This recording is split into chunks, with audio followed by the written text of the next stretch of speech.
Welcome to the Paddle and Fin Podcast Network, folks. Doc Talk is up next, and we have got a great show lined up for you. We got Blake Young of NUCANOE and AJ Gagliardo of Battleborn Tackle. We're continuing on with our veteran-owned small business interviews that we wanted to showcase here. Let's go ahead and get Doc Talk cranked up.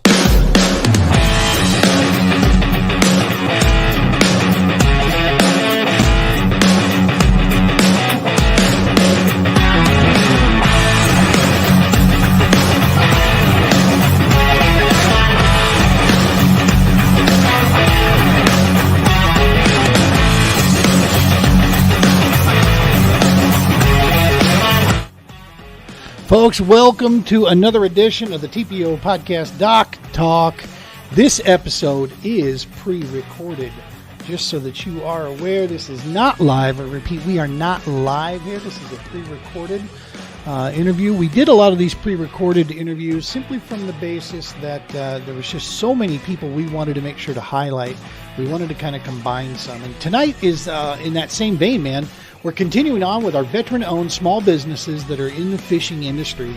And these are two that are very, very close to home for me. Obviously, being a part of Team NUCANOE at the national level there. Blake Young, the president of NUCANOE and owner of the company. So we've got him. He's a United States veteran. We've got him up first. And then right after that, we've got AJ Gagliardo of Battleborn Tackle, United States Marine Corps. He owns battleborntackle.com, which is an online tackle retailer. They are our 2024 podcast show sponsor for this year. They joined on board with us. So super cool interview we had with him. That'll be at the tail end of the show. First up, we have Blake Young that'll be coming up there. Folks, make sure to stick around. Right after the Blake Young interview, we're going to share with you a discount code for Battleborn Tackle from the TPO. It's going to get you 10% off at battleborntackle.com. They already offer a ton of free shipping out there. That's a massive savings if you've tried to order tackle these days. Massive savings on the free shipping, and we're going to get you another 10% off there. Use that. Let them know that you saw it here with us. So we'll get to that. In the meantime here, let's go ahead and as I said, this guy here, United States veteran, Blake Young of NUCANOE, is somebody that from the day we decided to get into kayaks, man, this guy has been instrumental in working with the Romans Warrior Foundation, working with us here at the TPO, to put this all together so that we can get out there and do the work that we do. So I hope you guys enjoy this. It was a quick interview. It was 25 minutes or whatever like that. Quick interview, but lots of great information from the boss himself. So sit back, check it out, and we'll see you at the break.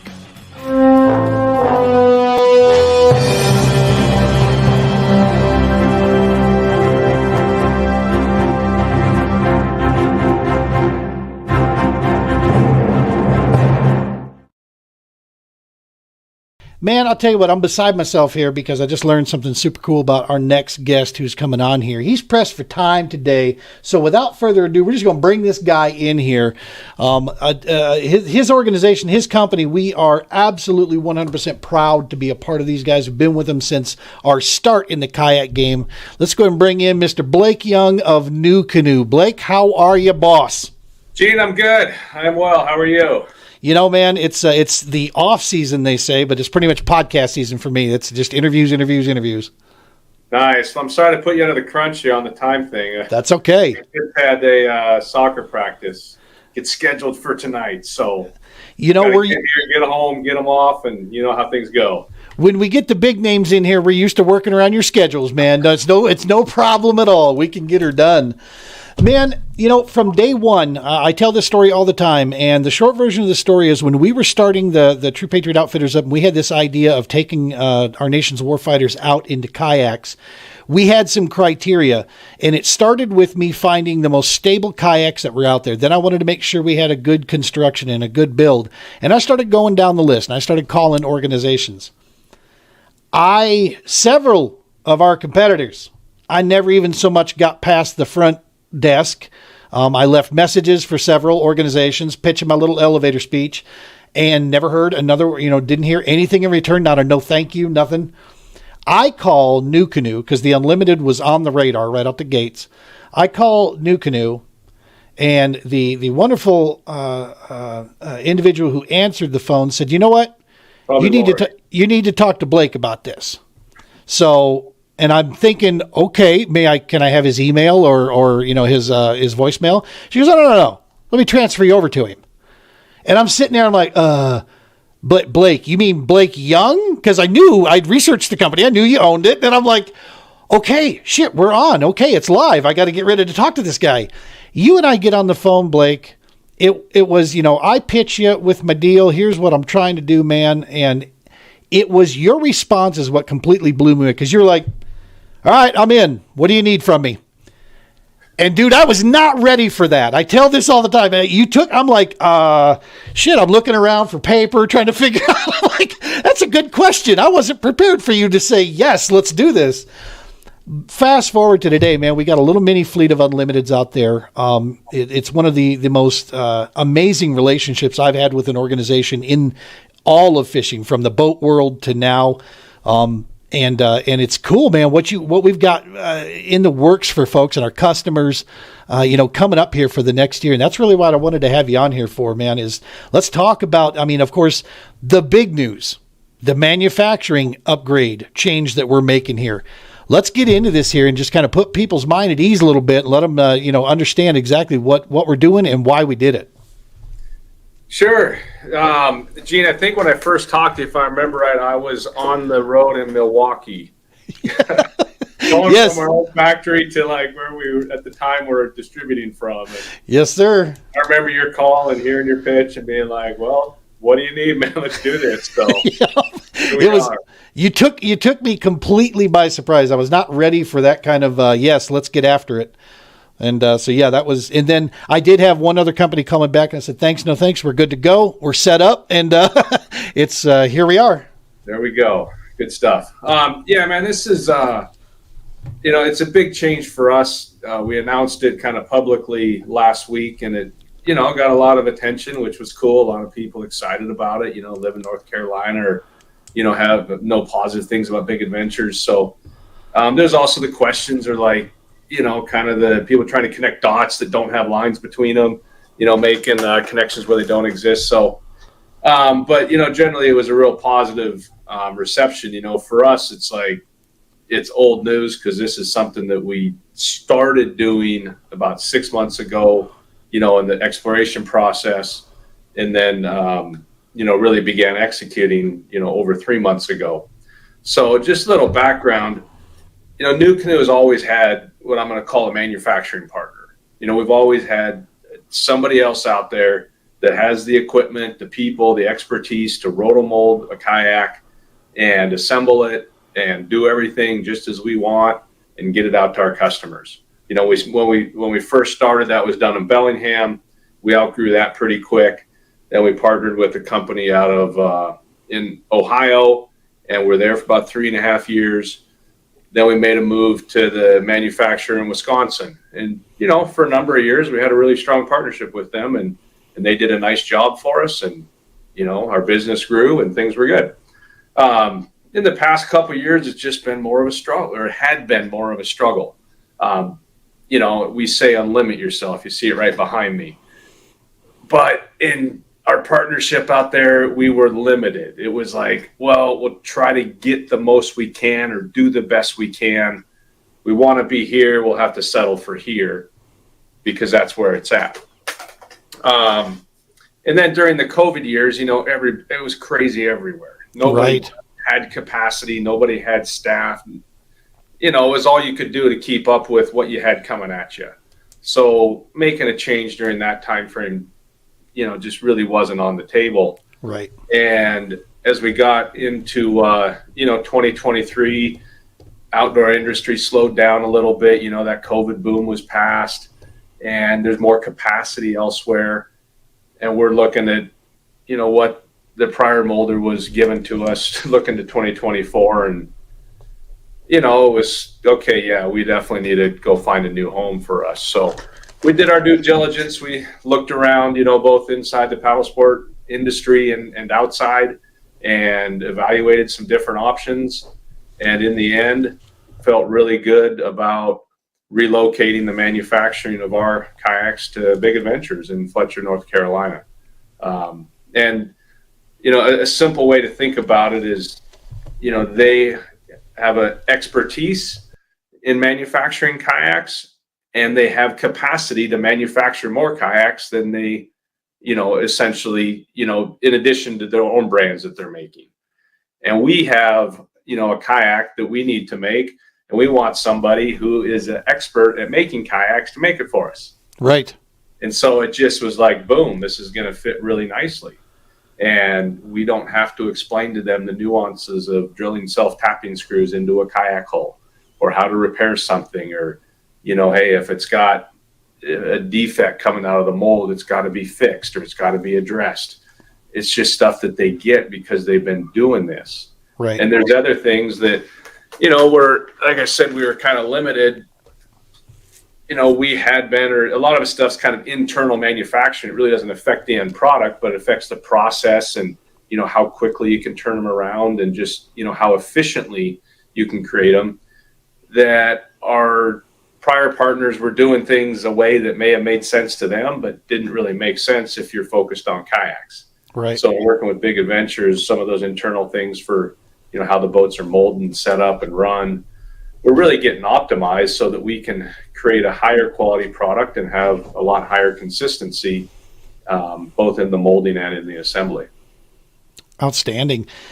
There's one aspect here. You had mentioned something about the the COVID boom, and it's my background is 100% on the business administrative side, and there's something that folks need to understand is that when organizations, it's easy to be successful during a boom, right? When the housing market boomed, everybody was a mortgage broker, and then all of a sudden when it crashed, all of a sudden all those would-be mortgage brokers are gone or getting busted for being goofy, and and then what settles after the dust settles, what comes out of it are the solid, well-run organizations. And the only way you do that properly is by adapting, right? I mean, you've got to make adjustments accordingly so that we have that longevity piece. And to me, that's exactly, what we've done. The other piece that's important for folks to keep in mind too is that NUCANOE, and I've said this in a public forum before, you can trust the fact that NUCANOE is not going to make a decision lightly or without carefully thinking it through. I mean, we're not a shoot from the hip kind of organization. Where this is one where the customer is the first priority piece, that we settle down on. And I see that daily, and you hear that from the customers that are out there. So yeah, man, this There is a story that I wanted you to address this, and I'm not going to use names just because we're going to remain professional about it, and that's not the names aren't the important part. There was a kayak manufacturer who was picked up by a similar type, situation. Team members and some customers of that noticed a drastic change in the organization itself, how they interacted. They couldn't get a hold of customer service anymore. And I've been approached with that saying, man, that's not going to happen to NUCANOE, is it? And my response is, no, nothing else is changing. We're still who we are.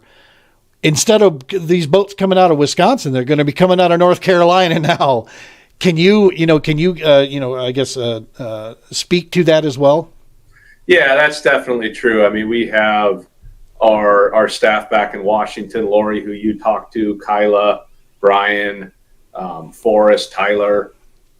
Those guys are doing the same thing they did, 6 months ago today. The only difference is when we're sending out kayak parts or sending in kayak orders or inventory, all the administrative business stuff, it's going with Big Adventures in Fletcher, North Carolina instead of the prior place. Yep. But no other aspect of our business has changed other than, where our kayaks are manufactured. Now, granted, that's going to have a lot of positive effects, across our business. But yeah, someone's interaction with NUCANOE, their, how we run our business, none of that will change. That's outstanding.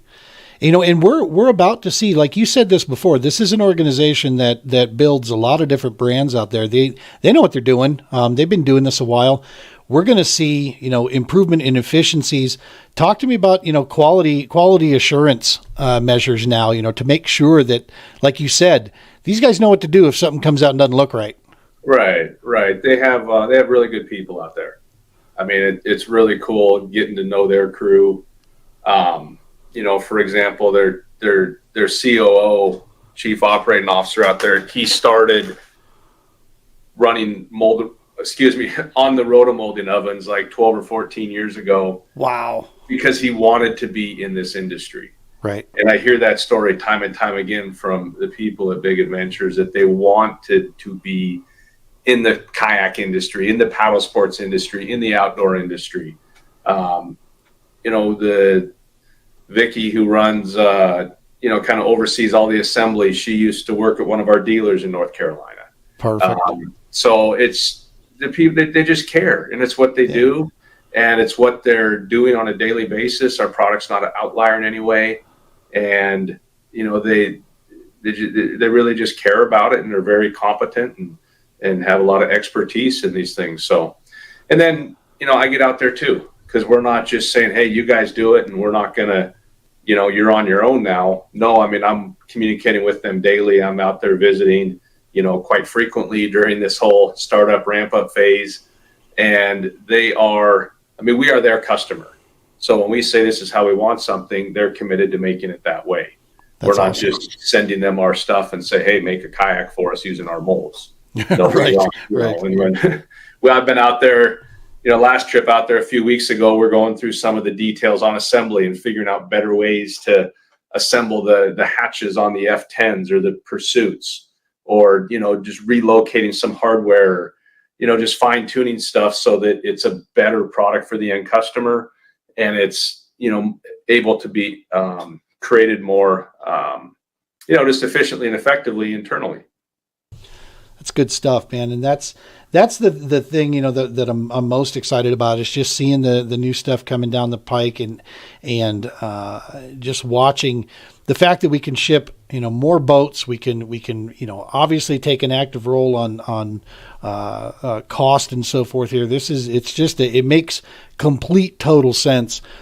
The other side piece of this for folks to know, and this is important to customers along with team members and many people, is the amount of communication that's been happening on the team side is absolutely phenomenal.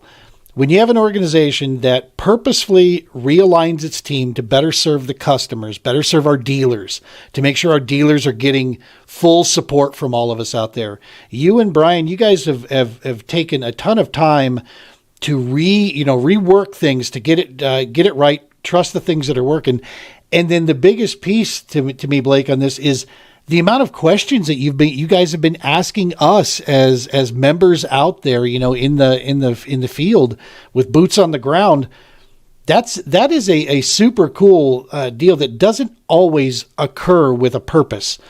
It's a lot of times, if it's done just to make people feel good. It's not done with a purpose of, we actually care about what you're saying. Talk to us, give us some ideas. What do you guys think? What was the mentality piece behind that, when you guys were realigning a lot of that? Well, I guess the bigger mentality is seeing our team as experts, that we want to get their input and we want to learn from them, our eyes and ears out in the field, if you will. I mean, that goes way back, to when we first started the team. Maybe I'd probably say it really kind of kicked in when Everett took over the team. Building our team in 2015, 2016.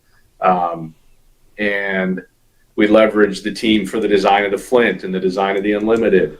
And, we've never had our own giant sales staff or sales reps everywhere. So we really look at our team as like, man, there are boots on the ground out there in all the different markets, talking to the different dealers and the different tournaments and, different anglers, and seeing what other people are doing and stuff. So, man, we're always looking to kind of solicit that input and learn from it.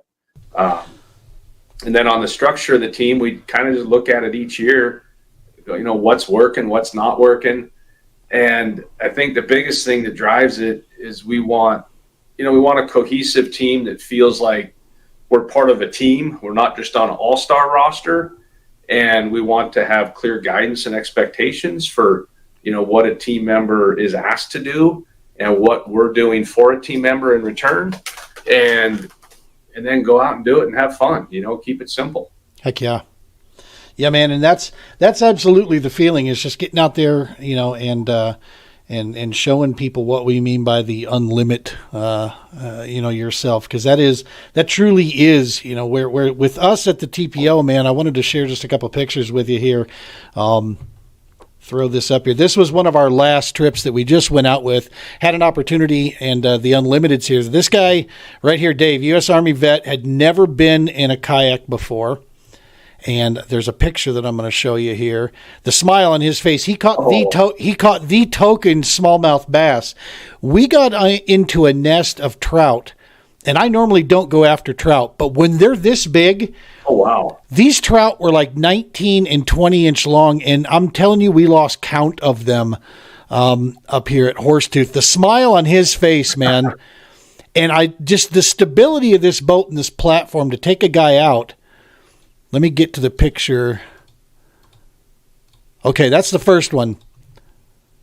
These guys had been in the boat 30 minutes, and he's already standing up, and one of them was standing up, casting away in the Unlimited out here, right in the middle of this lake as we were getting ready to take off.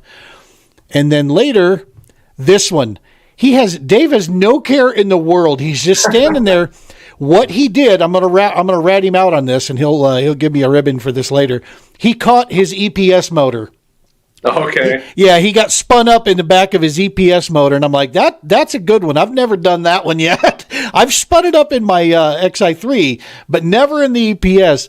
Well, then his buddy, his friend here, my nephew, pulls up behind him to unloose and, to get all his stuff out. But the fact of how he's just standing there, that boat's not listing, she's not moving. It's that kind of interaction that we get a chance to do out there that, we always tell people on this side that we know we're taking guys out in some of the best boats that they can get a hold of. These things are fishing machines. They're having a blast, every time they go out, and they're comfortable in them, man. You just can't beat that. Matt Gibson and I spent a long time talking about how we do believe that the Unlimited is the most perfect built fishing machine out there right now. And I've test driven a few others, and I have zero buyer's remorse, I can tell you. Well, that's one cool thing about the Unlimited. I mean, it is so rare that we hear from somebody who bought it and doesn't have their expectations met or exceeded. Right. It doesn't like it more, 6 months down the road or a year down the road than when they first used it. It's just something that it's just got a great design, a great layout, very adaptable, and people get in there and love it and continue to love it on down the road. We've got a guy out here in Colorado that's been eyeballing for a lot of years. He wants to go tandem so he can take his kid out.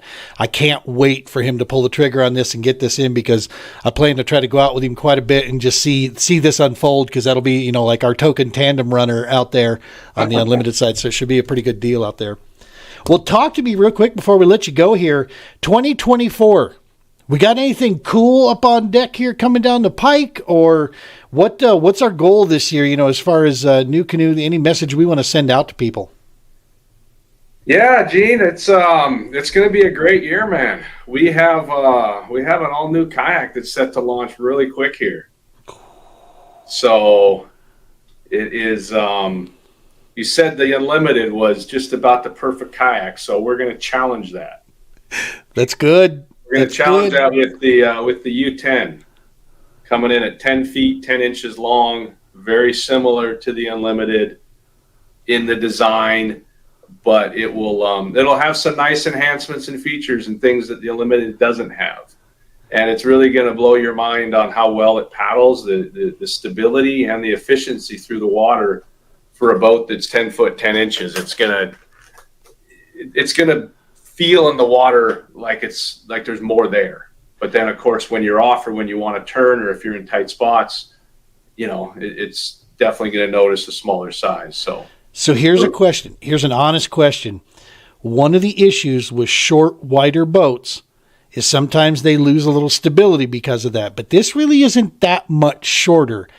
How would you feel? How do you feel on its stability in comparison to other boats in that 10 to 11 foot range? I think it's definitely going to exceed, the similar competition for stability. Our F10 that's 10 feet, it doesn't compare to the U10 for stability. And it's really going to be just, a little bit less than the Unlimited, but not like a big jump down. Right. So. Well, I'm hoping to get my hands on one of those because that we'll have the big Unlimited will be in the bed of the truck, and I'm hoping to be able to get that U10 up on the roof racks of the pickup, and so that way we can be running around the country with a pair of them on there. And yeah, man, that's going to be exciting times, and I'm looking forward to this because I just think it brings it down just a little bit and makes it a little bit more manageable, for one guy to move around. The Unlimited you can do. But she is a big boat. There's no doubt about it. And when you get some rigging on it, it can be, a challenge, even for an old fat guy like me, to move it around here and there. And it's way lighter than all of our, than our competitors out there by far. But the U10, man, seeing some of the stuff, that's exciting stuff. I mean, I remember the day when NUCANOE was like the big elephant in the room, like 50% heavier than the competition, and now we're like, all right, we're just a slender little guy over here. Yeah. Well, I tell people that U10 will feel really nice. I mean, on the water, if someone's in moving water, just wants a little more nimble kayak, it's going to do great. And then off the water, at 20 inches less, probably 15 to 20 pounds less, it's just going to be a whole heck of a lot easier to maneuver. So for those who are, hey, I don't have the need to go tandem, and I don't need that much length or space on the water, this is going to be just a killer option. When you mark my words, I'm going to say it here because we're seeing a little bit of it taking place right now. Now that Hobie's allowing motors, exciting times because it's going to be awesome to see some team members getting in this and going after some of those Hobie trophies. That would be nice to see NUCANOE put its name up in there. But something's going to happen. Drew Gregory's starting a series. There is going to be a resurgence of special groups, be it just in state level or wherever, of those true paddlers. You know what I mean? You're going to see them start now that the big emphasis will be over here. We're going to see, I think, those paddling kayaks really, and this is where that U10 can really, I think, jump in there too, man, for those folks that just want to paddle up a little skinny stream. Sure. The U10, the Flint, both great for that. That's one nice thing about our kayaks is every one of them can be paddled. I mean, you could grab a paddle on the Unlimited and go compete, or go fish, with a paddle. You wouldn't say that about a lot of other, pedal or power kayaks out of the market that you'd want to go spend a day on the water with a paddle. Yep. It wouldn't be much fun. I had to go back 1.5 miles paddling my Unlimited when I lost my XI3 on the front. I lost function with it. In wind, Lake of the Pines, Texas. I'm paddling 1.5 miles. And I actually wasn't that destroyed when I got back, and I'm out of shape. So I was like, hey, I was able to get myself into a safe position and then just kind of, drift my way back to the ramp there. So, yeah, it can be done. Well, listen, man, I really, really appreciate you stopping by our little show here and hanging out, man, with the busy schedule and such. We're not going to hold you up here anymore. I'm excited about what this is going to bring with, with Big Adventures. Seeing the improvements across the board. I think customers and dealers are going to feel this on a big, big level. And I just think it's, once people see it in action, it's going to be good times, man. I think, till Big Adventures get ready, because we'll definitely, I think we'll add to the list of needs out there for sure. Yeah, I think as we get down the road with this, people are going to see NUCANOE as, we're still who we are. We still operate how we do. We just, our product availability, our product quality is just, improved, and our ability to execute, support our dealers, support our customers is improved. That's the key, right? Is making sure those dealers are taken care of too, because they're the ones, a lot of times they're first and foremost with the customers there. So seeing that improvement, I'm looking forward to stopping by every place we go on the All-American Kayak Series. I'm looking forward to looking out the NUCANOE dealers in the area and stopping in and seeing them and saying hey and checking out what they got going. Awesome. So, all right, boss. Well, I'm going to let you go here, and thank you so very much. And we'll be looking forward to watching at Facebook, Instagram out there, folks. Make sure to follow at NUCANOE.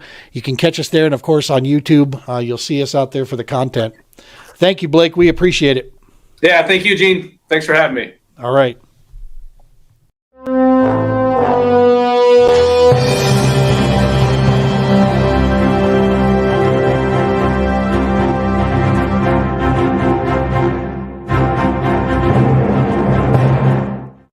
Man, I hope you enjoyed that interview with Blake. That was so cool to catch up with him. We'll be having him on the show, I'm sure, more. NUCANOE, veteran-owned, small business, made in America kayaks. We are part of Team NUCANOE. Absolutely love it. Unapologetically proud to be part of that organization and represent them. And it's still one of the most complete fishing machines, I think, that's on the market today, the Unlimited. And that U10, man, take all the great, cool things about the Unlimited and just cram it down into a small, a little bit more mobile package, man. That's kind of a cool deal. We're going to get ours in April, and we'll give you a full walkthrough and rundown on that bad boy. So it should be a lot of fun to break that down. Speaking of a lot of fun, here at the end of April, 27th, 28th, $100 gets you in the Dale Hollow Paddle and Fin Tourney. If you've up for a little drive or you live around the area, Dale Hollow, man, this is a bucket list destination. Check this out.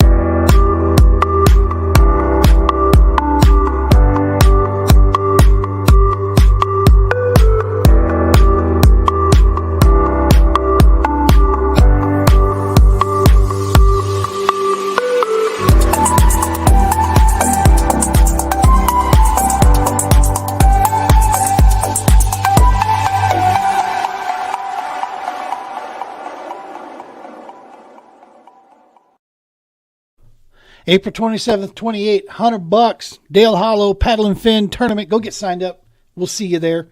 Going to be an awesome, awesome time. And on the awesome time deal, 2024 All-American Kayak Series is fire. Dude, I'm telling you, check out that schedule. The payouts, man, they're as good as it gets anywhere out there. The more people we have in the field, the bigger these payouts get. We released some payout looks for what it looked like for 75 anglers. We double that, man. You can just imagine where that's going to go. Join us for 2024, man. Check this out.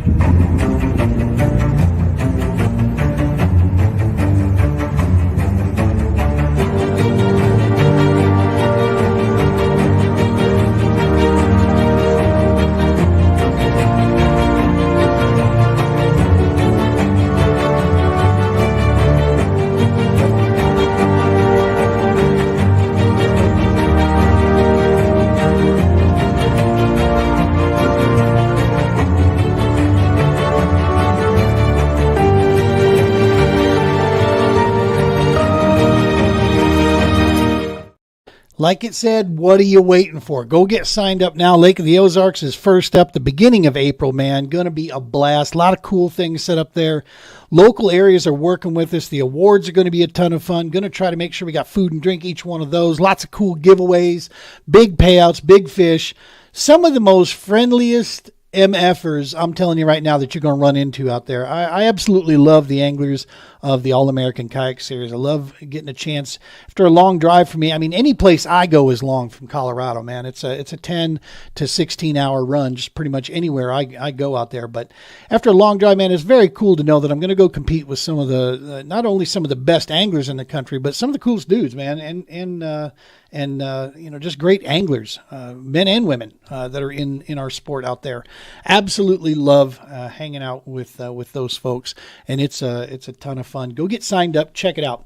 Hey man, at the beginning of this whole thing, I told you that we had Blake Young up first, and now next up, AJ Gagliardo, another veteran, United States Marine Corps, current Las Vegas firefighter as well, father, husband. Dude is just an all-around good human being, man. He owns Battleborn Tackle, which, as you now see, they are now our show sponsor for 2024. This next interview you're about to see is what helped spur that. We spoke after the interview for quite some time, traded philosophies, talked some opportunities, and bang, here we are. Battleborn is the TPO podcast Doc Talk sponsor for us. But as promised, I was going to share something with you. Scrolling across the bottom of the screen right now, you're going to see, use TPO 2024 and get an additional 10% off. Dude, Battleborn already has competitive pricing, like, as good as the big box retailers, and in some cases, even better than their prices. He offers the free shipping on qualifying orders. Use TPO 2024 and you're going to get an additional 10% off the order just for doing that.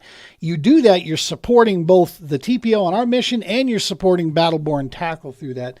Dude, you can't go wrong. That's win, win, win, win, win, win, win all across the board. So hit them up. Go check them out, battleborntackle.com. You can thank me later. It's a cool deal. Like I said, why not order through those guys, get the product in the same amount of time, as good a pricing, and knowing the fact that you're actually supporting a small business, supporting a veteran-owned small business there. TPO 2024 going to get you an additional 10% off. Last but not least, remember, folks, this episode is being recorded. It is not a live broadcast. I repeat, we are not live right now. However, tune in next Monday, the 26th. We are going to be live, and AJ is going to stop by. Brian Rome's going to stop by. We're going to see if we can have Jimmy Burgess in here. We're going to get just a room packed full of United States warriors and sit around and talk some fishing, talk tackle, talk business. We're going to have a ton of fun on Monday, the 26th. But next up, let's get to the man of the hour, Mr. AJ Gagliardo, United States Marine Corps Battleborn Tackle, current Las Vegas firefighter. This interview, as I said before, was really what spurred everything for us. And we absolutely had a blast getting to know this guy. Cool story, cool background. Hope you enjoy. We'll see you after the interview.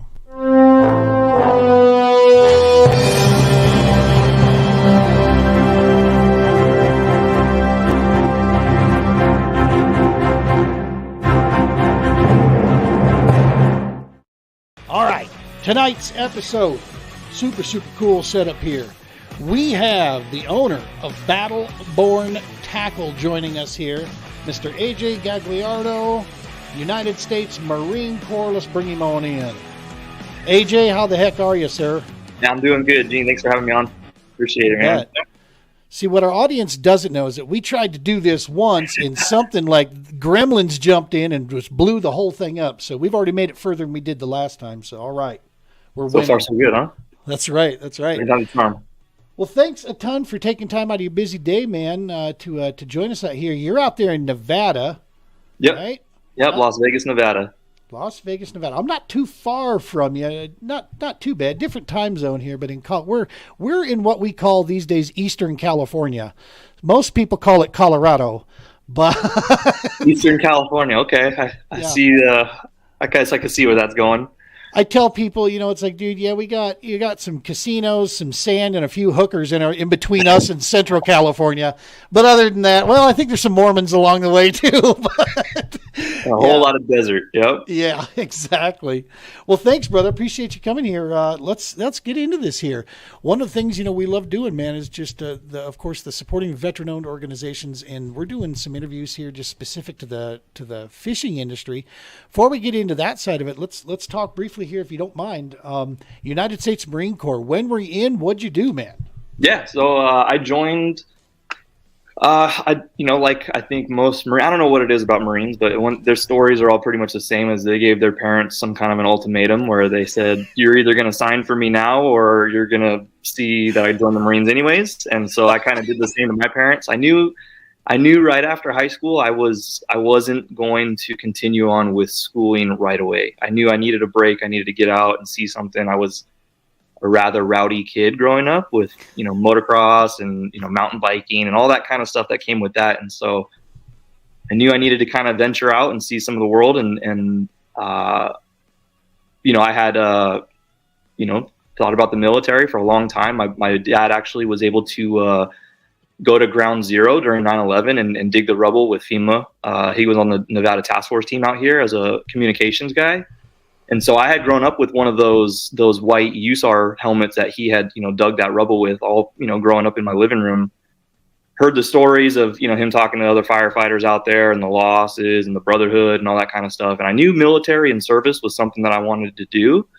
And I just did it. And I told my parents at 17, I was like, let's go. I'm going to the Marine Corps. I met this guy. He's joining Dress Blues. He's out in the parking lot of my high school. And he said they'll take me as long as I stay off the motorcycles. I had a pretty lengthy like medical record that they almost were like, hey, like no go, because all the broken bones and stuff. But they actually they took me and they gave me a chance. And I actually left. I was about shortly after I graduated high school. I went off to boot camp. I joined the infantry. I wanted to be a rifleman. I knew I wanted to be in the infantry. I knew I didn't want to make a career out of the military, but I wanted to do it. It was something that I wanted to do it that way. I didn't want to go to the military and find a job that maybe I would find myself not stuck in the military, but enjoying it to where to continue on with an entire career there. I knew I was like, the infantry is what is the staple for me, that I wanted to kind of put that feather in my cap and say that I done it and I earned it and then moved on from it. And it was a long 5 years. I did 5 years, 3 of which were in Kaneohe Bay, Hawaii, with 2nd Battalion, 3rd Marines. And then another 2 years was with what's called a FAST platoon, or a Fleet Anti-Terrorism Security Team, based out of Yorktown, Virginia. Gotcha. And after that 5 years was up, I bounced around. We did 3 different deployments, nothing to the Middle East. My deployments were always kind of different in a way. Like I was always in some kind of a weird position where we were we went to Guantanamo Bay, Cuba, and did a mission there. We did some in Yorktown or in Yokosuka, Japan. And then the rest of them were all over the Pacific. And I got to see a whole lot of the world that I was like, wow. I had a lot of buddies and stuff from boot camp that were overseas and, in sandbox and stuff. And I'm over here training with other militaries in Malaysia. It was just a crazy experience for sure. So with those type of deployments, man, you epitomize what Marine stands for, which is my ass rides in Navy equipment. We did. We did. Yeah, I got comfortable. I got pretty comfortable on some of the ships and stuff like that. Yeah. And the Navy was always good to us, man. They as long as you played the part, and it was always a good time. Hell of an Uber, I'll tell you that. Yeah. Yep. Well, that's awesome, brother. Before we go any further, from the TPO, Romans Warrior Foundation, all of us that are associated here, thank you, man. Thank you seriously for your service, what you've done, what you are doing, what you will do. It's because of families and guys and people like you that knuckleheads like me get a chance to get out here and do what I do out. And from one citizen, and I know a lot of the people that I'm with, we appreciate you, man, and everything you've done out there. That is it is big stuff. Thanks, man. I appreciate it. It's the support is overwhelming. That's one thing that I don't think any veteran that you'll talk to, whether it's Marine, Air Force, Navy, Army, I don't think anybody gets used to hearing the thank yous. Like every time you hear them, you just kind of shy away. Like, oh man, thanks. Because it was just work to me. Like it's work to a lot of us, and but it is meaningful. It's definitely been, and I'm proud of the background that I have. Yeah. You should be, man. You absolutely should be. And it was part of the motivation with us where our namesake, True Patriot Outfitters, we were given that name of True Patriot, from a combat Purple Heart recipient combat vet, that was, a Bradley commander. And he said, you guys may not be vets. He was talking to myself and one other guy. And he's like, but in my mind, you're citizens worth fighting for, and you're true patriots. And dude, it's what helps spin the name of our organization up. I'm like, for the longest time, the title of, dad has always been the number one thing for me. And right next to it, just under it, was coach, because I coached sports for about 18 years. When Mike gave me that title of, a true patriot, it's like coach went to 3 and true patriot jumped right next to it. I'm like, man, that means a lot, because that's the point.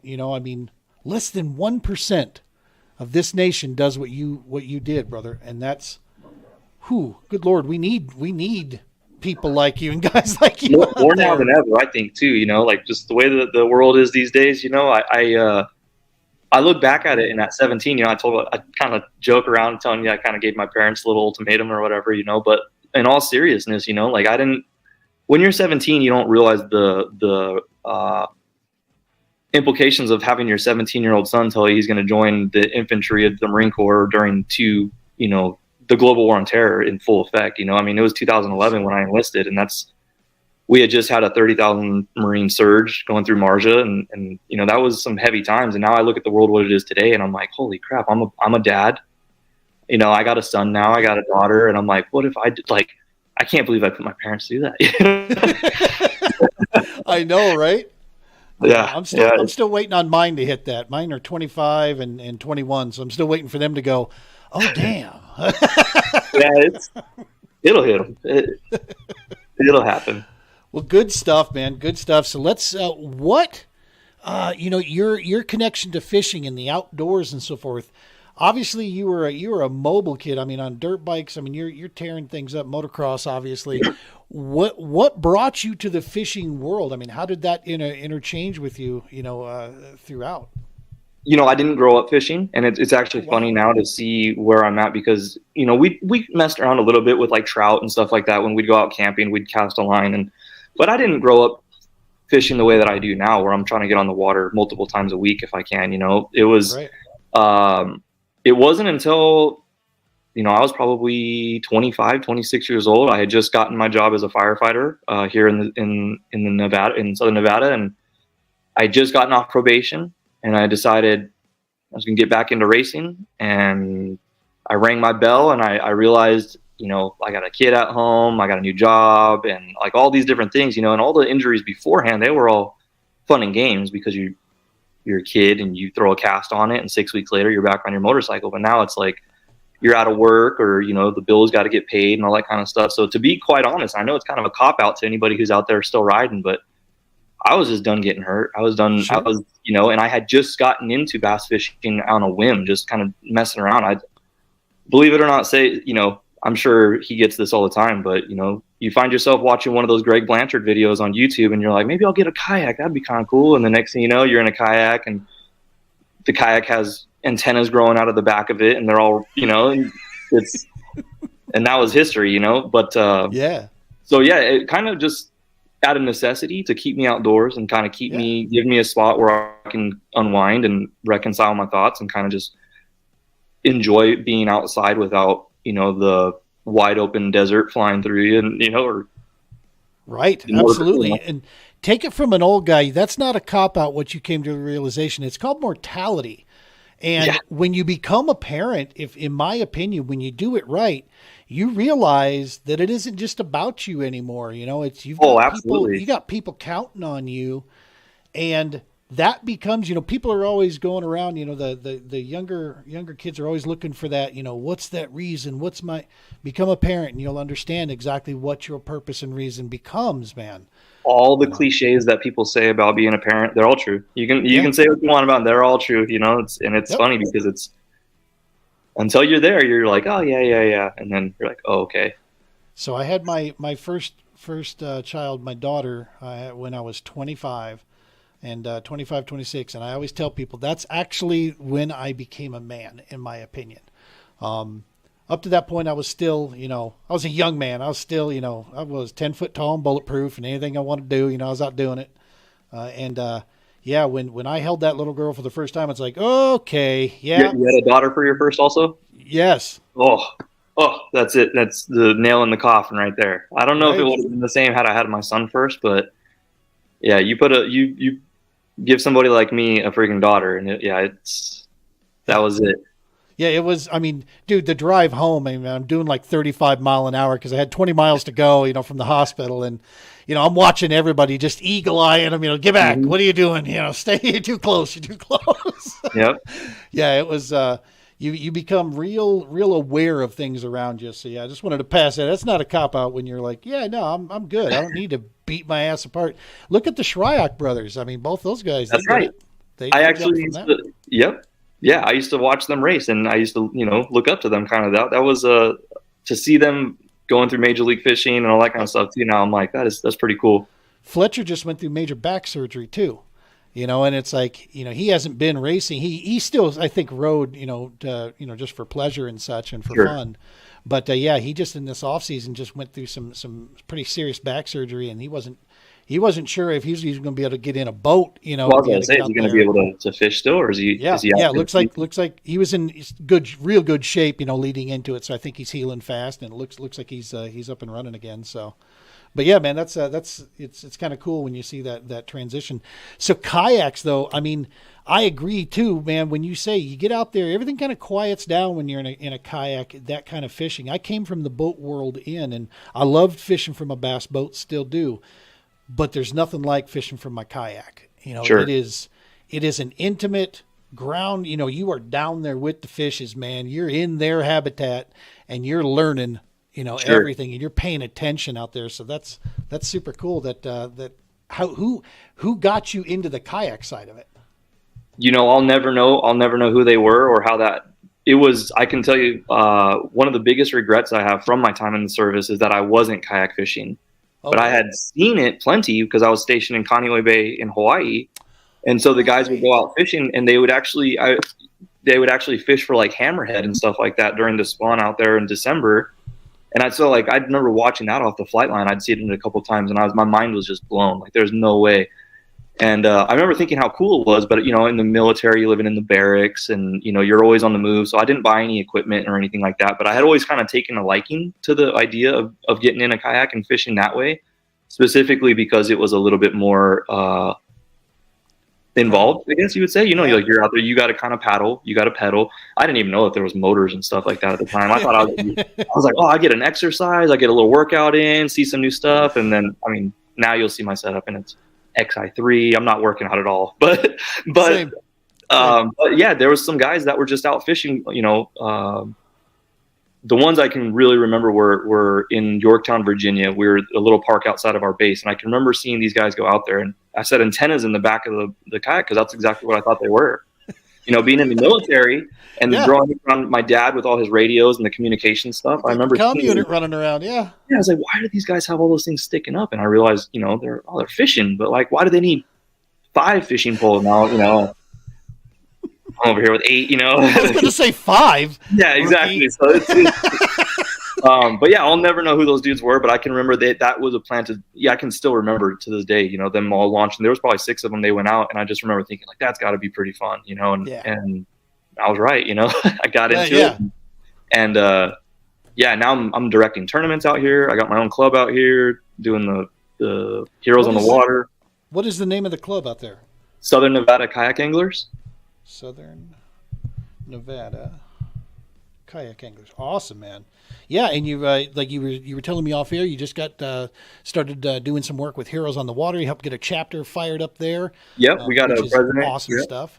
Yeah, one of our guys, he was able to step up. His name's Cesar Garcia. He's out there. He's getting it lined up. We've got pretty much everything in place now to hopefully start holding some events and getting some guys out there. So that's so cool. Guys and girls, if they're listening, they want to go fishing out here in Nevada, let us know. Hell yeah. It wasn't by mistake or just happenstance that the kayaks, got their proverbial hooks in you. When it's the fishing itself, there's something about it that we know now. The data is, coming in as they study it more. There is hands, no question about it. The fact is there's mental and physiological benefit that take place in the human body when you engage the outdoors. Fishing specifically adds in even additional layers because it helps that focus piece. It helps quiet things down, and you're really centralized on an objective, and you don't hear all the mess going on around you anymore, And so, yeah. And I think that's sometimes there might be that. I mean, that's probably speaks volumes to people who are, it's like I said, want to get on the water and kind of like reconcile their thoughts or quiet their mind down too, not just like the physical noise around them, but just like even upstairs, it's just, it's awesome, No, so the medical piece that comes through there, we can't call it recreational therapy because I don't have a therapist on staff yet. It's something we're working on, trying to get one so that we can, talk cleaner about that. But the fact of the matter is it absolutely 100% helps with PTS, anxiety, depression, just general mental health well-being.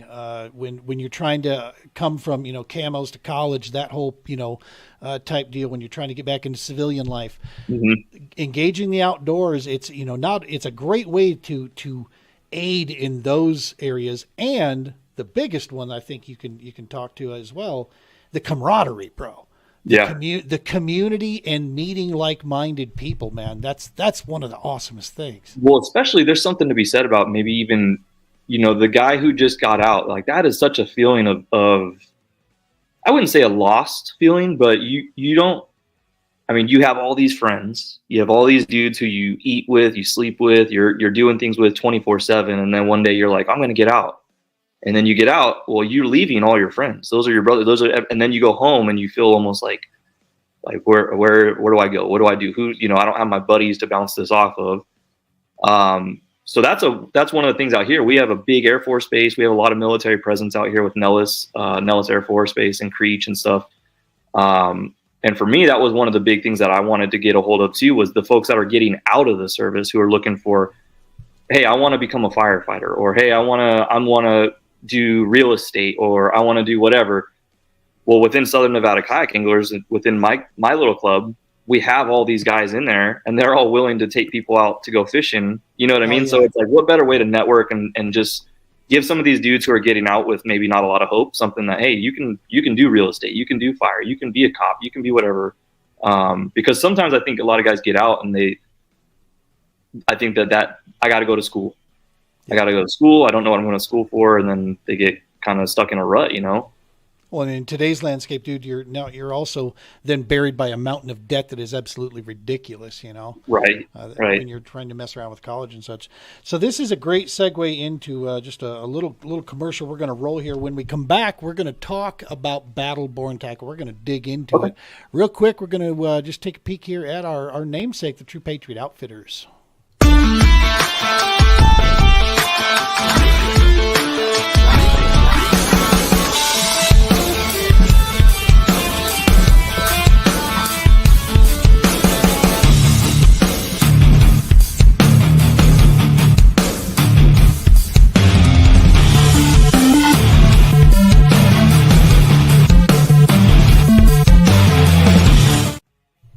That's us, man. That's what the motivator behind it. That's the stuff that gets us out there. That the couple of those pictures there was from our Veterans Day excursion out here at Pueblo Reservoir.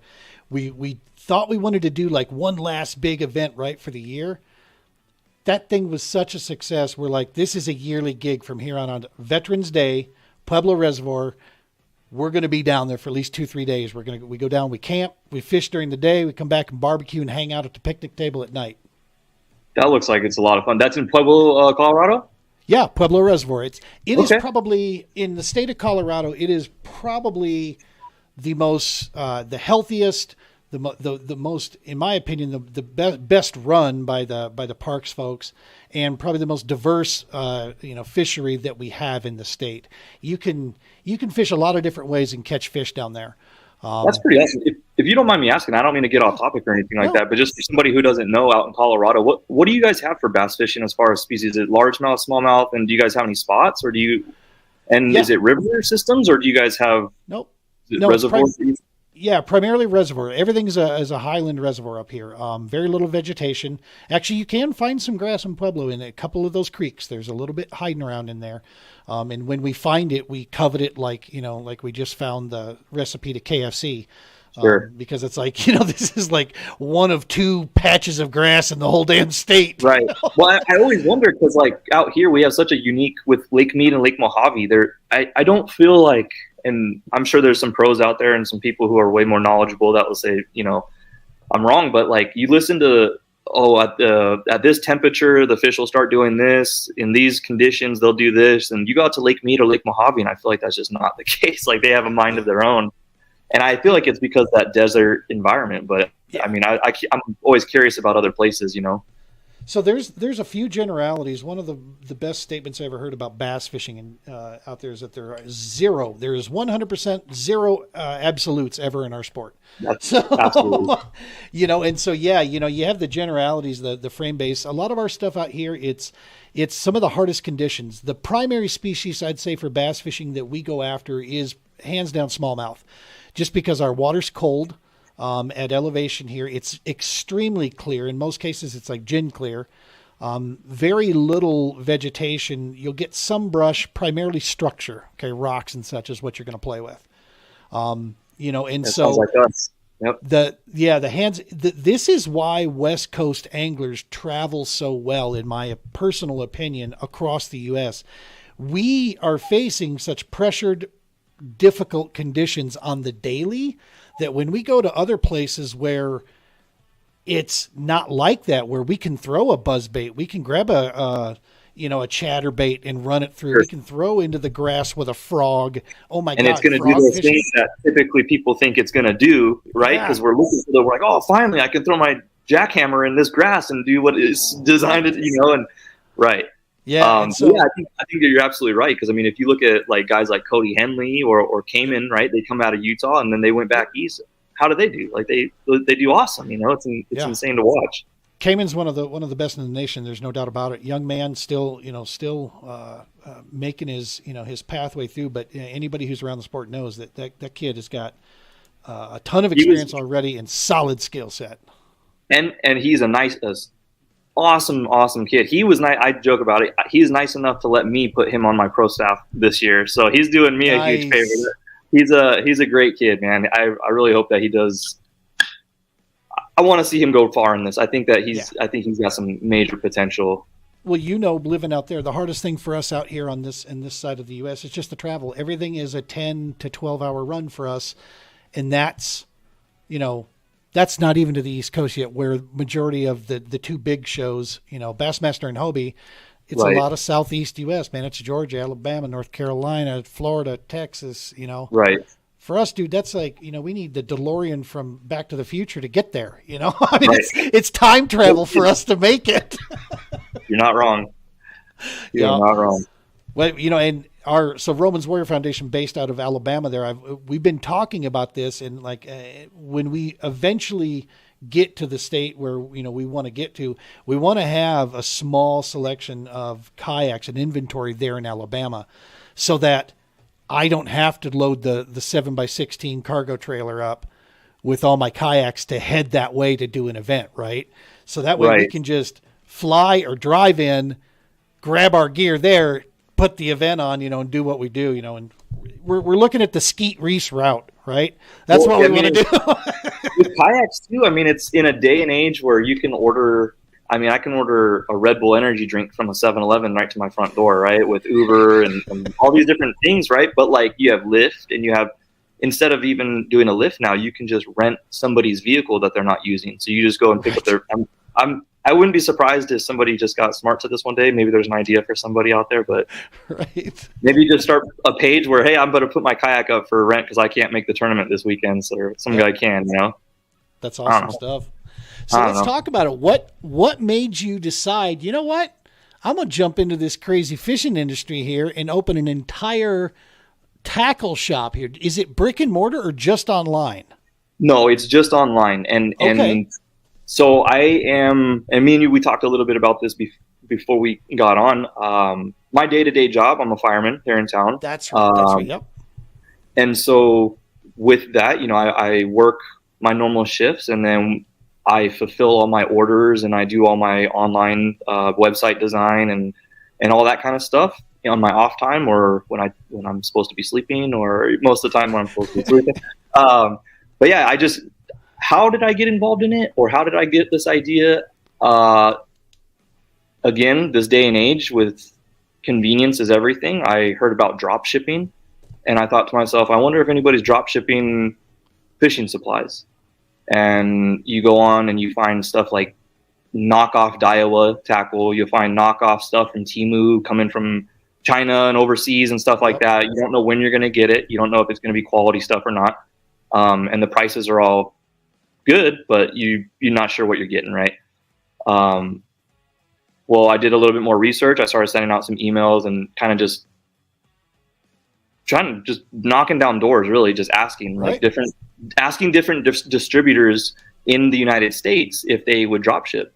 And lo and behold, I found a couple that were on board with it. And so they house all the inventory. I do all the marketing. I made my website. I do all the prices, the adjustments, the promos.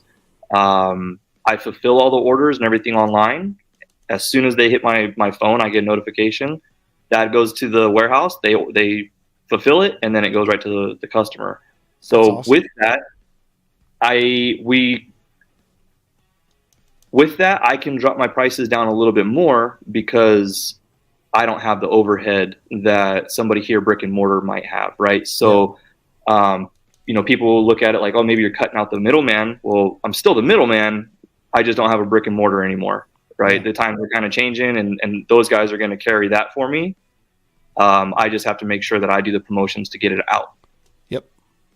Well, that's awesome stuff, man. And I mean, you're talking like some serious name brands that you're carrying here. I'm looking, you got Missile Baits, P-Line, Garcia, Yum, Z-Man, Netbait, Strike King, Daiwa, Motor Guide, Gamakatsu, Spike It, VMC. I mean, Humminbird. I mean, good night. I mean, this is like you said, this is, you got some, the heavy hitters out there.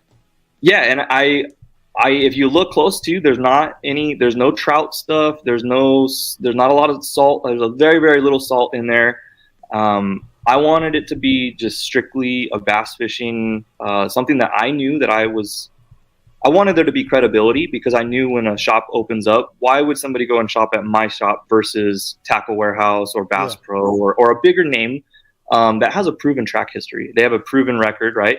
Why go to my shop? Well, and maybe I might have dodged the question earlier, but to do this, or the reason why I wanted to do this, was simply just to fund my own fishing ventures. You know what I mean? I thought if I could make a little bit to fund a year's worth of tournaments, and that's a win for me, right? And so I did. That's what the goal is. I guess I'd say. Yeah. So I'm going to go ahead and bring this up here real quick here, just for folks. Let me make sure. We wanted to double check.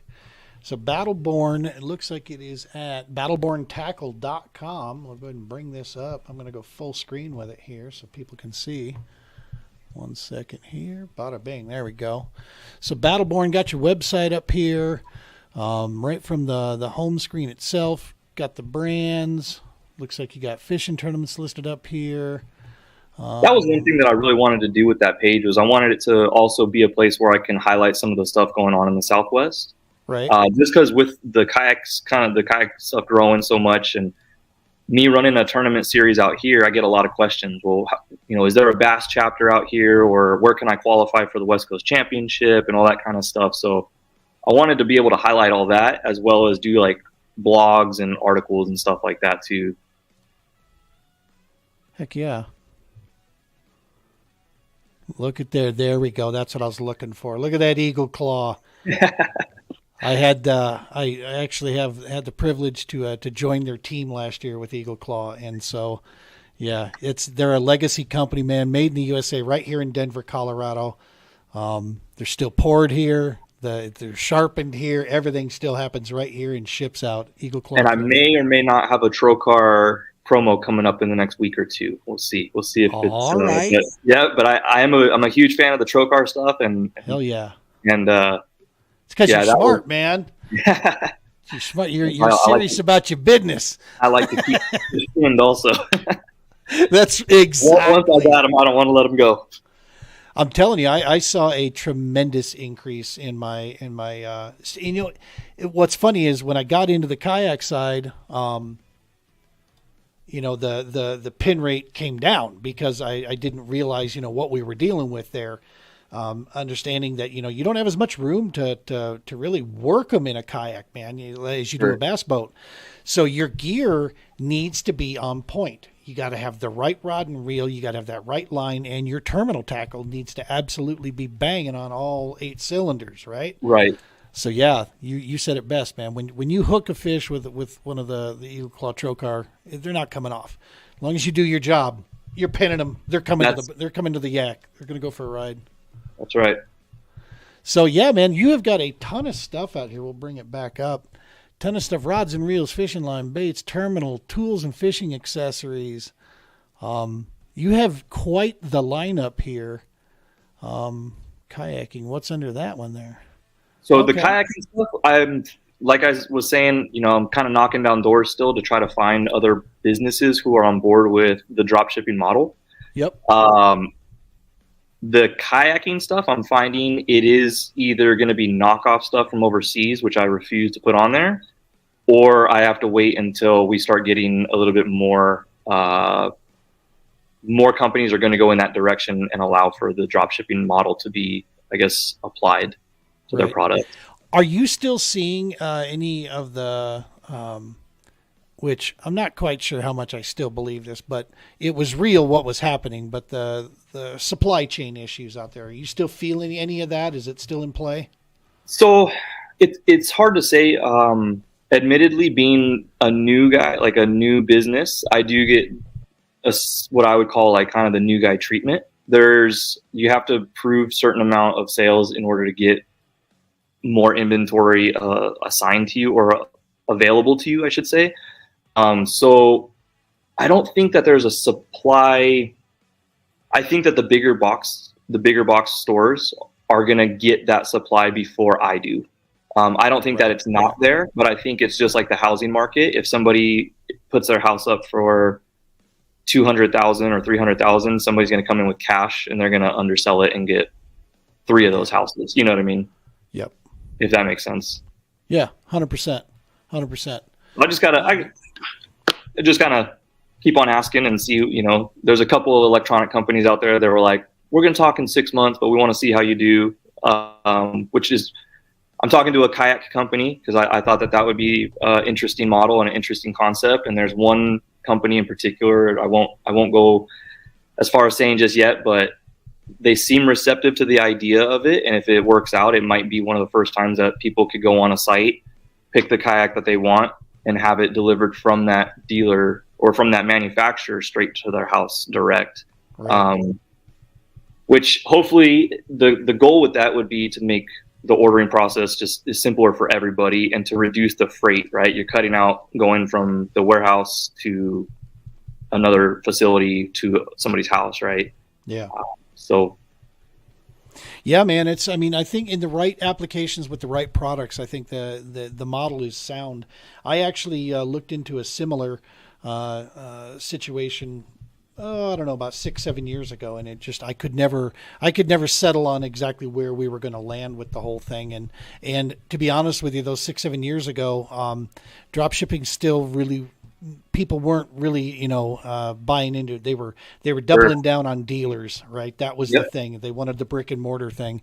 I think COVID opened the door for a lot of things, man. That situation took place with COVID, and people are understanding that, hey, the drop shipping model, you do what you want to do. We're not going to get affected by that.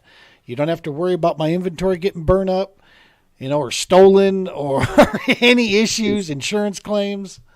And because of that, the prices can be adjusted, right? And so now you are more competitive, which is better for it's better for everybody, especially the consumer who they may be able to come to me and find a cheaper set of plastics or for sure a trolling motor because it's coming right from the manufacturer to their house. Yeah. And I offer free shipping on everything. That's kind of my when I went in and started to build this product or build this brand, I decided that was one of the things that I want to do. I think that it would be a good gesture. It was to just keep the free shipping thing and try to see how long we can make that last, because I think it's, in this day and age, you get multiple packages coming from multiple places, and our business is the same way. If you were to order a package of maybe 10 items, you may get it in 2 packages.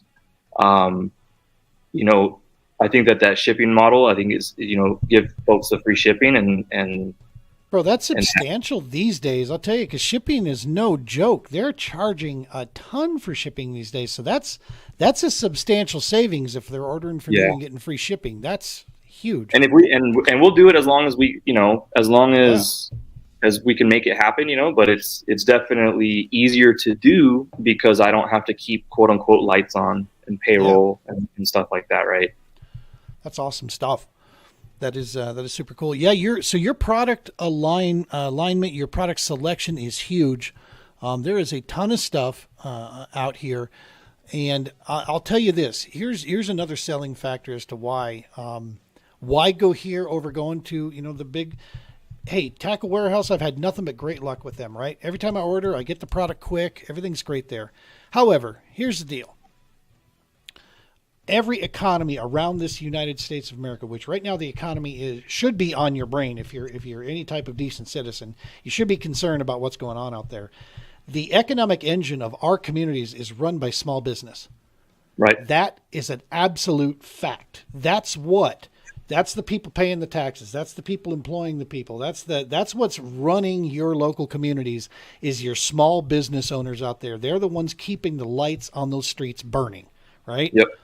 So when you have an opportunity to support a small business organization that is focused at customer service, has great pricing, and then you add on the extra piece that is owned by United States veteran, hell yes. That's a win across all boards in my mind, man. That's a no-brainer. I appreciate it, man, because that's awesome to hear, and I hope other people have the same the same thoughts on it, but I don't have any hard feelings if not, like Tackle Warehouse is, like you said, I mean, I have a lot of good luck with Omnia and Tackle, and those folks have always done a lot of good things for me, but yeah, I appreciate that. That's awesome. I'm all about stats, right? I'm all about looking at numbers. Numbers don't lie, and I try to boil things down. And I have a business management background, and I can tell you that any chance you can. That's why with us, Made in the USA means a big deal to us. Now I haven't been able to do it on everything, but I'm proud of NUCANOE being made in the USA, being a part of that team on the national level. Eagle Claw Trocar, when you can stamp it on there, yeah, that feels it just means a little bit more, right? Like it just feels like it's like, yeah. Yeah, and that means a lot. So when you can support that kind of stuff and support our local side, then yeah, I personally think I try to do it around every chance. So I can tell you're going to be getting orders from me, brother. I guarantee that. I appreciate it, man. I appreciate it. This year I'm working the All-American Kayak Series, so I'm not going to be able to compete as much. But my plan is to use, because I'm not competing on a national level for the first time in I don't know how many years, because I'm working the events. I'm the MC, and I'm the guy that's handing out awards and giving people checks. Oh, now. Man, that's going to... It stings. How does that... Yeah, how are you going to... That's a tough pill to swallow, but also fun. I don't know how to... Dude, I love the All-American Series. Josh Booth, Tyler Cole, Troy Anke, they built something there that is so important to the kayak fishing industry and to the Midwest U.S. They're bringing a national feel trail to a section of the country that gets ignored. Hasn't had it, yeah, absolutely. And it's not because they want to ignore it. It's because the way these things are run, man. Big trails with big overhead need locations to pay them money, and I'm sorry. There's a lot of places like, Okoboji or some places in Arkansas. They don't have a chamber that's big enough to pay to bring in an event. But they absolutely open their arms and say, yes, come on in. We would love to have you here. And they treat you with amazing hospitality. Those are the places we like going, man, because they're great fisheries, great people. Guys are putting up, awesome stringers of fish on Tourney X. And so, yeah, that's to me, I believe in it enough that I want to do my part to leave a mark and get this thing running. Hey, if somebody wants to take over the microphone so I can go back to competing next season in 2025, come on up, start talking to me. I'll gladly work on stuff like promos and stuff in the behind the scenes, but let me get back to traveling and competing. But yeah, there's something to be said about being behind a rod and reel, and you know what I mean. Like as a tournament director, I'd feel you because every year I'm like, this might be my last year. I don't know. And then I do one more, and then I'm like, this is my last year. And then I'm somebody's got to do it, And then, but I've got a lot of good hands that are helping me out this year, which makes it really easy. And last year we were with Slay Nation, and that worked out really well for us. We had a lot of support from folks over there. Frankie Paul Prone, he helped us out a ton to get things on here. But yeah, this year we got our series going and stuff. I won't be quote unquote emceeing it like you, but I get it, man. It's a lot of work putting in, getting these things going and to even do the NC of it. It's going to be worth it seeing it all unfold. You know, my job has been behind the scenes. I've been calling visitors bureaus, and I've been setting up host campgrounds and host hotels and working with chambers and trying to, you know, organize that stuff on the other side of this. Meanwhile, Josh has been, you know, taking care of it like everything else when it comes to the tournament side and guiding us and then teaching me things I've never understood, you know, and he's my Obi-Wan Kenobi, man. I bounce stuff off. I'm like, have you ever thought of this? Yeah, I have. And then he listens to everybody. He takes everybody's, you know, ideas into consideration, but then he's got such this encyclopedia of knowledge to go off of. It's so cool watching the guy go to work, man. And, yeah, it's been a ton of fun there. So do a lot of stuff in the off season, but I'll get in the Colorado Kayak Bassmasters. I'll be fishing locally, and I'm going to actually look around to some of the local clubs by where we go, like the weekend before or the weekend after, and I might sneak in some of those, you know, when I'm out on the road. But we're going to get a bunch of content, try to turn ourselves into a little media boat for the kayak anglers that are competing, and that try would to be kind of cool. Yeah, get some good shots for them. You know, we'll get that stuff up. So should be a ton of fun with us this season. We're not coming any further west, man. We looked at a couple options, but it's tough. Do you guys have anything in Nevada that could handle 50 to 75 anglers on it? Besides the big monster, you know, monster lakes. That's it. Monster lakes. We got Lake Mead, Lake Mojave.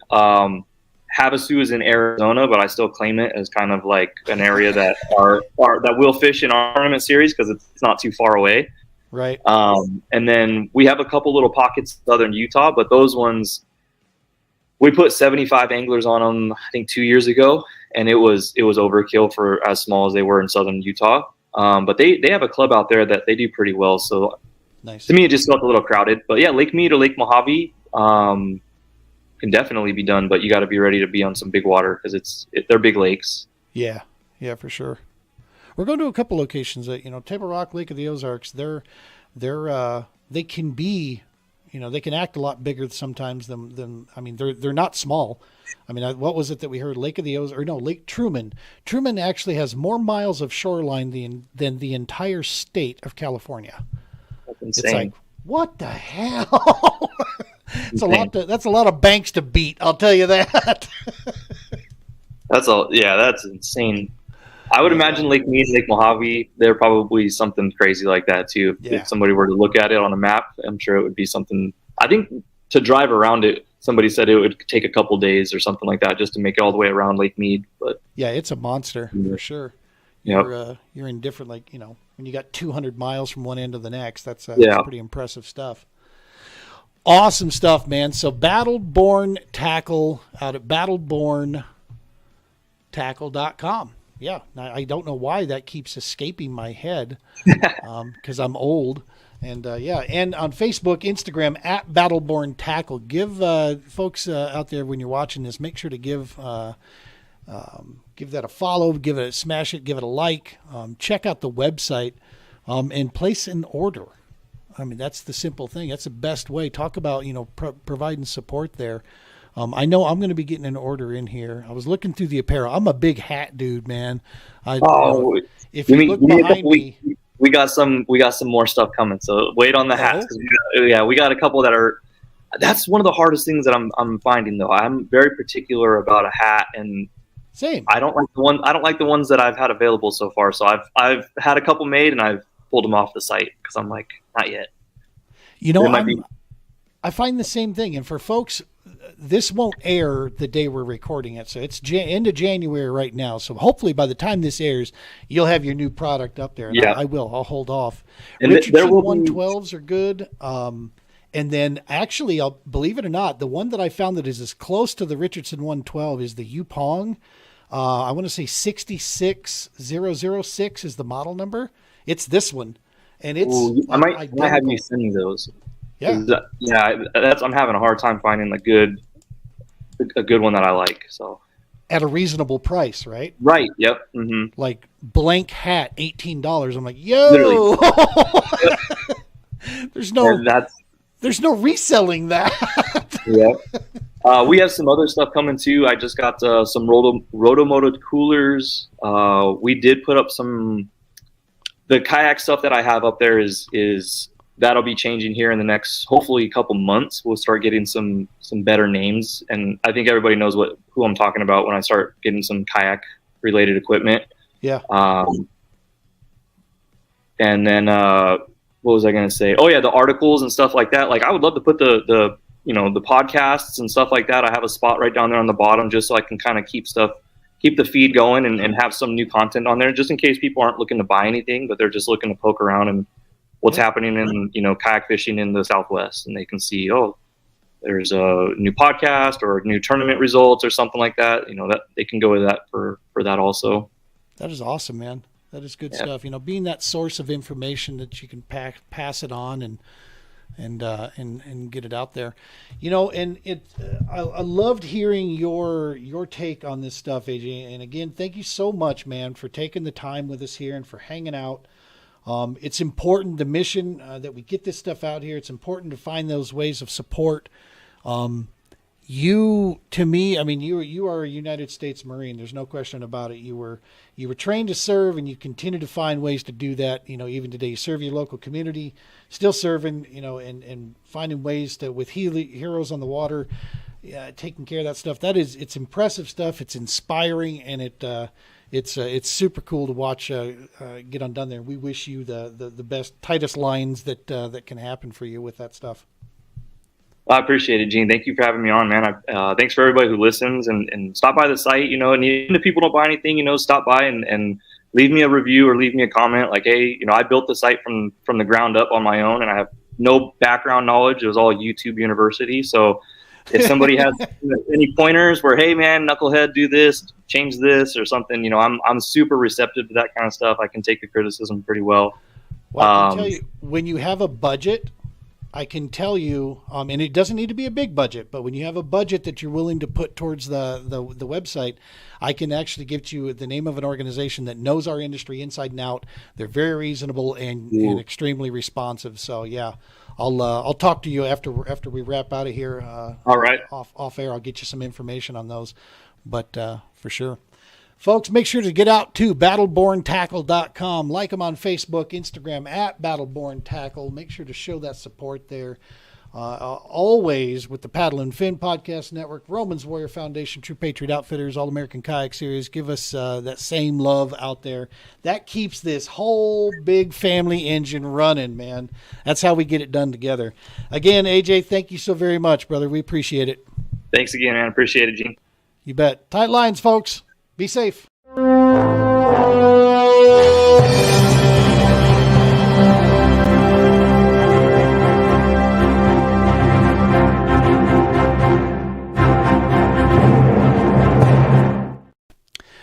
hope you enjoyed that interview. Like I said, folks, that was the interview that spurred the conversation that happened off camera that helped bring this whole thing together. We lock shields with them for this 2024 season, and who knows, maybe even beyond. Proud to be sponsored by Battleborn Tackle for this year's show. AJ, his entire family, all those Southern Nevada anglers out there, man. Super cool to be broadcasting out to those guys. So shout out to all the Nevada anglers. We love you guys. We appreciate your support out there, helping keeping us on the mission here. We appreciate your support of Battleborn Tackle as well. Real quick, I wanted to also just make sure and share again. Use TPO 2024 to get 10% off or any order of $10 or more from Battleborn. Check them out. Prices, shipping, availability. The more we support Battleborn, the larger his product selection will become. He's got a really good product selection right now. It can get you covered on pretty much any and all your needs. But if there's something specific that you're looking for, send him a DM and let him know, and he'll see if he can get that and get it carried through there. But in the meantime, make sure and use that TPO 2024 for that additional 10% off there. Folks, don't miss coming up on Monday, the 26th. Make sure I'm looking at that right. Is it the 20th? Yes, it is the 26th. Monday, the 26th. We're going live. We're going to have AJ from Battleborn Tackle. We're going to have Jimmy B on here from Squirrel Minnow Baits. And also there are several other nonprofits that he works for, United States veteran. And we're going to have Brian Romans of the Romans Warrior Foundation. We're going to see if we can get him on here. His schedule's pretty crazy, but we're going to try to get him to join us as well. Some cool announcements about some pro staffing stuff that's coming around the corner for some areas. And yeah, man, it's going to be a blast. We're going to have some cool giveaways from Battleborn. They're going to give that out. We're going to have some cool drawings there on the live broadcast. So make sure to tune in live on Monday, 7 p.m. Central Time. All right, 7 p.m. Central for our Nevada and Western connection. That's 5 p.m. Pacific. We're going live there. Tune in with us, and we're going to be doing some raffle drawings and all that good stuff that we're going to put together. Folks, make sure to smash that subscribe button. That is the awesomest, best way that you can help support us out there with very little on your part. Simply go to YouTube, look us up at TPO Podcast Doc Talk, find that, and click subscribe. That's all you got to do. Simple. If you're on Facebook and you feel like giving us a like or a follow there, that would be awesome too. Instagram, we're there at True Patriot Outfitters, all the way across the board. And support the great organizations that support us and help keeping us going. The All-American Kayak Series. Of course, the founder of the feast at the end of the day now for this new chapter in our podcast career, Paddle and Fin, kayak fishing podcast, man. These guys have done wonders for us and opened us up to a whole new audience out there. So we're super excited with that. So make sure to give all those companies, of course, Romans Warrior Foundation, the true founder of the feast. Without them, none of this is possible. Thank you so very much, folks. As I said before, we can't do it without you. Much love for you. Tight lines. Be safe.